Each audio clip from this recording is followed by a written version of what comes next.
छत्रपती संभाजीनगर जिल्ह्यातील रत्नपूर येथे गोवंशीय जनावरांची बेकायदेशीर कत्तल करणाऱ्यांविरोधात पोलिसांनी मोठी कारवाई केली आहे। या कारवाईत सुमारे 70,000 रुपयांचा मुद्देमाल जप्त करण्यात आला असून 2 जणांविरुद्ध गुन्हा दाखल करण्यात आलाय।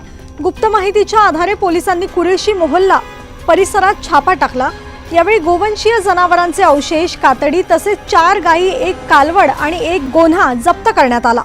या प्रकरणी दोन्ही आरोपींविरुद्ध गुन्हा दाखल करण्यात आला असून पोलीस निरीक्षक प्रशांत महाजन यांच्या मार्गदर्शनाखाली पुढील तपास सध्या सुरू आहे।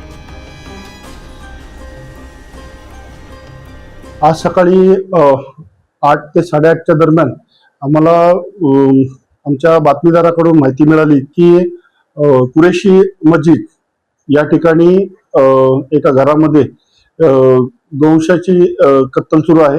तात्काळ आम्ही त्या ठिकाणी स्टाफ पाठवला असता त्या ठिकाणी आम्हाला गोवंशाचे काही मांसाचे तुकडे तसेच 6 गायी ज्या कत्तलीसाठी आणलेल्या होत्या त्या मिळालेल्या होत्या। त्या ठिकाणी अजून स्टाफ पाठवून त्या 6 गायी, गोमांस व गोमांस वाहतूक करणारी एक रिक्षा आम्हाला त्या ठिकाणी मिळून आली।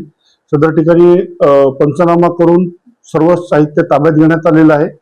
या ठिकाणी आम्ही 2 संशयितांना ताब्यात घेतलेला आहे। त्यांच्या विरुद्ध भारतीय न्याय संहिता कलम 325, 3.5 सह महाराष्ट्र पशुसंवर्धन अधिनियम तसेच प्राण्यांचा छळ प्रतिबंधक अधिनियम अन्वये गुन्हा नोंद करण्यात आलेला आहे।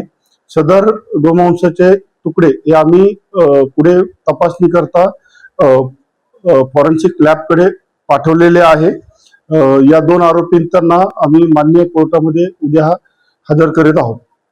या गुन्ह्याचा तपास पुढे सपोनी वाढते, संभाजी वाढते हे करीत आहेत।